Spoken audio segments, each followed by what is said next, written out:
ஊடகமும் ஜனநாயகமும். கற்றல் நோக்கம். ஊடகம் மற்றும் அதன் வகைகளை புரிந்து கொள்ளுதல். அரசாங்கத்திற்கும் குடிமக்களுக்கும் இடையிலான தொடர்புகளை எளிதாக்குவதில் ஊடகத்தின் பங்கினை ஆராய்தல். ஊடகத்தின் நெறிமுறைகளையும் பொறுப்பினையும் அறிந்து கொள்ளுதல். மக்களின் வாழ்க்கை மற்றும் அவர்கள் தேர்ந்தெடுக்கும் பொருள்களில் ஊடகத்தின் தாக்கம் குறித்த ஆழ்ந்த உணர்வை பெறுதல். அறிமுகம். இந்தியா பாரம்பரியமிக்க நாட்டுப்புற கலைகள் பலவற்றை கொண்டது. அக்கலைகள் மூலம் கிராமப்புற மக்களிடையே கருத்துக்கள் பரிமாறப்பட்டன.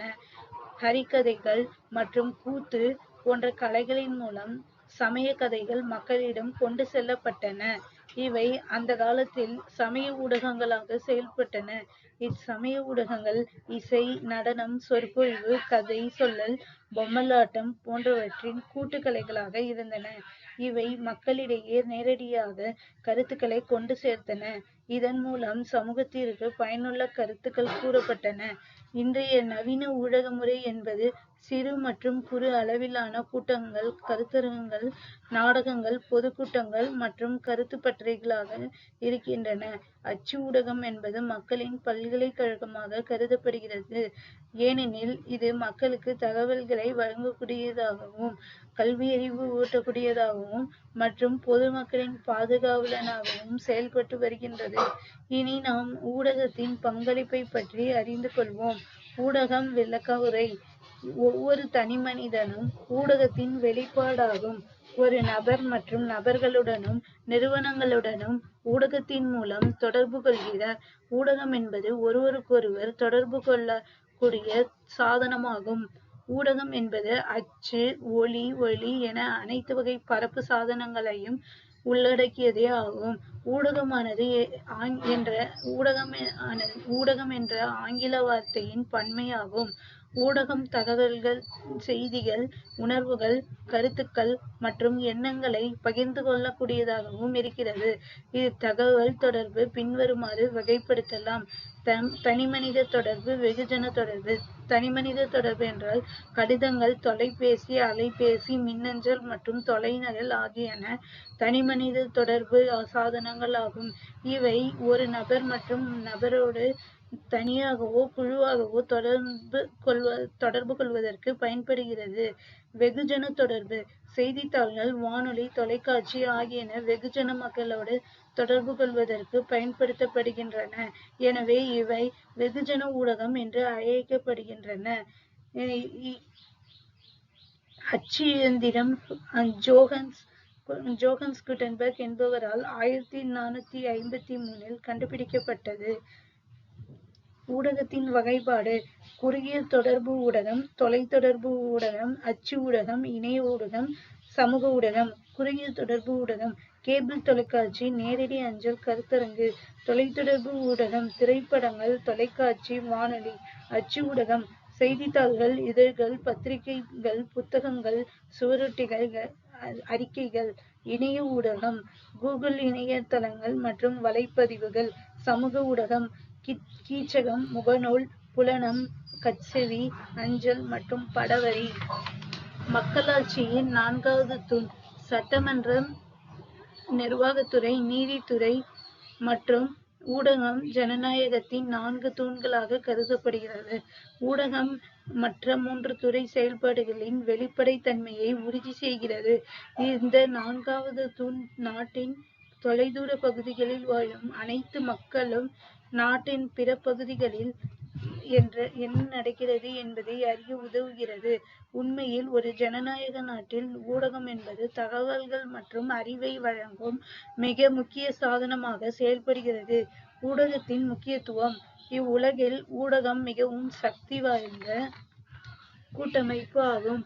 இது நம்மை சுற்றியுள்ள பல்வேறு சமூக, அரசியல் மற்றும் பொருளாதார செயல்பாடுகளை பிரதிபலிக்கும் கண்ணாடியாக திகழ்கிறது. இதனை மக்கள் பல்வேறு தேவைகளுக்காக சார்ந்திருக்கின்றனர். குறிப்பாக தகவல்கள் மற்றும் பொழுதுபோக்கிற்காக சார்ந்துள்ளனர். ஊடகம் மக்களை விழிப்போடு இருக்க செய்கிறது, மேலும் சமூக மாற்றத்திற்கான மிக முக்கிய சாதனமாகவும் இருக்கிறது. ஊடகம் உலகின் அன்றாட நிகழ்வுகளை மட்டுமல்லாமல் ஒரு அரசின் பலம் மற்றும் பலவீனத்தை வெளிக்கொண்டு வருகிறது. தனியார் நிறுவனங்களால் தயாரிக்கப்படும் பொருட்களை மக்களிடம் விளம்பரப்படுத்தி விழிப்புணர்வு ஏற்படுத்துகிறது. அனைத்து தொலைக்காட்சி சேனல்களும் தேசிய மற்றும் பன்னாட்டு செய்திகளை ஒளிபரப்புகின்றன. பல திரைப்படங்களில் சமூக பிரச்சனைகள் எடுத்துரைக்கப்பட்டுள்ளன. எந்த ஒரு விடயங்களிலும் ஊடகம் நடுநிலையான அறிக்கையை வழங்குகின்றது. இது சமூக அரசியல் பிரச்சனைகளுக்கு எதிராகவும் சமூக அநீதிக்கு எதிராகவும் போராடுகிறது. மேலும் இது மக்களின் முன்னேற்றத்திற்கும் வளர்ச்சிக்கும் உதவுகிறது. அகில இந்திய வானொலி பற்றி பார்ப்போமானால் 1956ஆம் ஆண்டிலிருந்து ஆகாசவாணி என்ற பெயரில் வானொலி ஒலிபரப்பை செய்து வருகிறது. இது 1936ஆம் ஆண்டு ஆரம்பிக்கப்பட்டது. மக்களிடம் பொது கருத்தினை ஏற்படுத்துவதில் ஊடகம் மிக முக்கிய பங்கினை அளிக்கிறது. ஊடகம் மக்களிடையே ஒரு பொதுவான கருத்தினை ஏற்படுத்துவதில் முக்கிய பங்கு வகிக்கிறது. ஒரு குறிப்பிட்ட பிரச்சனையில் மக்களின் பொது கருத்து இது சமகாலத்தின் சக்தி வாய்ந்த கருவியாகும்.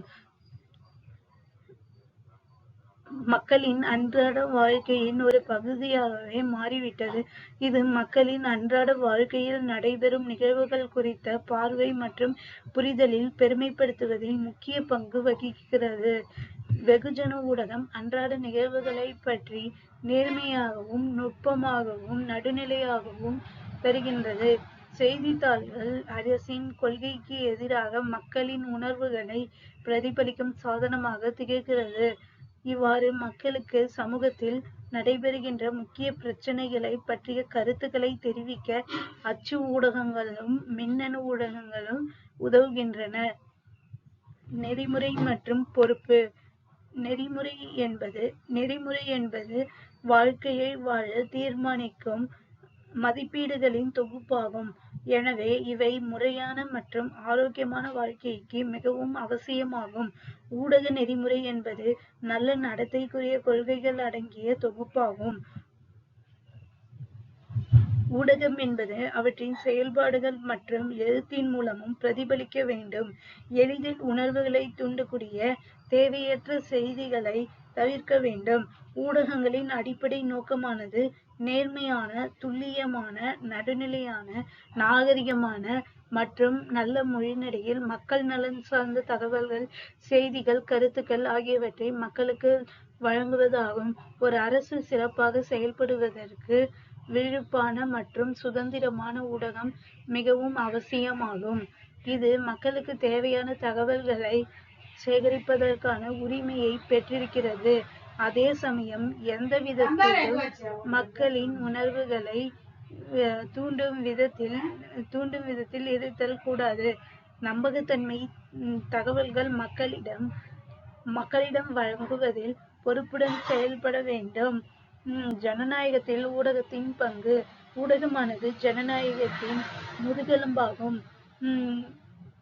நமது ஜனநாயக சமுதாயத்தில் ஊடகம் பொதுமக்களின் கருத்துக்களை செயல்படுத்தும் உந்து சக்தியாகும்.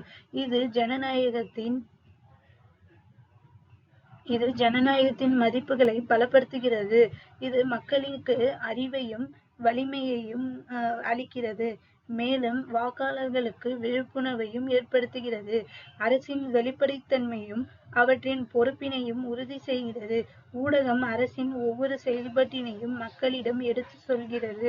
இதன் மூலம் அரசின் செயல்பாடுகளையும் மக்களின் அன்றாட நிகழ்வுகளையும் குடிமக்கள் அறிந்து கொள்கிறார்கள். மக்களாட்சியின் கோட்பாடு. மக்களாட்சி என்றால் மக்களால் ஆட்சி செய்யப்படுதல் என்பதாகும். இது 2 கிரேக்க சொற்களால் ஆனது. டெமோஸ் மக்களை குறிக்கிறது, கிராட்டோஸ் அதிகாரம் அல்லது ஆட்சி என்று பொருள். இது நடப்பு செய்திகளை பற்றிய விவாதத்தை ஏற்படுத்துகிறது. அதனால் ஒரே பிரச்சனைகளுக்கு பல்வேறு கருத்துக்களை பெற முடிகிறது. ஊடகமானது மக்களுக்கு அரசு நிறைவேற்றாத வாக்குறுதிகளை நினைவூட்டுகிறது. இது கிராமப்புற மக்களுக்கு கல்வி அளிக்கிறது. பாராளுமன்றம் மற்றும் ஜனநாயகம் ஆகிய இரண்டும் ஊடகத்தின் கண்காணிப்பில் இருந்தால் மட்டுமே வலிமையடையும். ஊடகம் அறிக்கைகள் அளிப்பது மட்டுமல்லாது அரசிற்கும் மக்களுக்கும் இணைப்பு பாலமாக, அதாவது ஸ்டேட் சென்டர் ரிலேஷன்ஸ்னு சொல்லுவாங்க இதை ஆங்கிலத்துல, பாலமாக செயல்படுகிறது. மேலும் ஊடகம் அரசாங்கத்தை கண்காணிக்கும் பணியையும் செய்கிறது. ஊடகம் இல்லாத ஜனநாயகம் என்பது சக்கரம் இல்லாத வாகனத்திற்கும் ஒப்பாகும். உள்ளூர் ஊடகம். பொதுவாக ஊடகம் என்பது தேசிய மற்றும் உலக செய்திகளை அளிப்பதாகும். உள்ளூர் ஊடகம் என்பது ஒரு குறிப்பிட்ட வட்டாரத்தின் மக்களின் நலனுக்காக செயல்படுவதாகும். உங்கள் பகுதியின் உள்ளூர் ஊடகங்கள் சிலவற்றின் பெயரினை குறிப்பிடுக. முடிவுரை. தகவல் மற்றும் தொழில்நுட்ப உலகில் வெகுஜன மக்களுக்கு தகவல்களை அளிப்பதில் மிகப்பெரிய பங்கு வகிக்கிறது. ஊடகம் மக்களின் ஒற்றுமையையும் சமூக அமைதியையும் சீர்குலைக்கும் வண்ணம் எதையும் வெளியிடா வண்ணம் மிகவும் கவனமாக செயல்பட வேண்டும். ஆரோக்கியமான சமுதாயத்திற்கு ஊடகம் நல்ல தகவல்களையும் மக்களின் உணர்வுகளுக்கு மதிப்பளிக்கும் விதமாகவும் செயல்பட வேண்டும். ஊடகம் என்பது உலகை சிறியதாகவும் மக்களுக்கு மிக நெருக்கமாகவும் மாற்றியுள்ளது. மக்களாட்சியில் சுருக்க உரை. மக்களாட்சியில் ஊடகம் முக்கிய பங்கு வகிக்கிறது. ஊடகம் என்பது தொடர்பு கொள்ளும் முறையாகும். மீடியா என்பது மீடியம் என்ற ஆங்கில வார்த்தையின் பன்மையாகும். நவீன ஊடகங்களான தொலைக்காட்சி, வானொலி, நாளிதழ்கள் மற்றும் இணையம் மூலம் கோடிக்கணக்கான மக்களை தகவல்கள் சென்றடைய உதவுகின்றன. தொழில்நுட்ப மாற்றத்தினால் மக்கள் ஒருவருக்கொருவர் எளிதில் தொடர்பு கொள்ள முடிகிறது. மக்களிடையே ஒரு தகவலை பற்றி பொதுவான கருத்தினை ஏற்படுத்த விழிப்புணர்வை உருவாக்குகிறது. ஊடகம் இந்த உலகத்தை மக்களுக்கு மிக அருகில் கொண்டு வந்திருக்கிறது. மேலும் ஊடகங்களில் எங்கு ஒரு நிகழ்வு நடந்தாலும் அதனை உடனடியாக மக்களுக்கு உண்மைத்தன்மையுடனும் கொண்டு சேர்க்கிறது.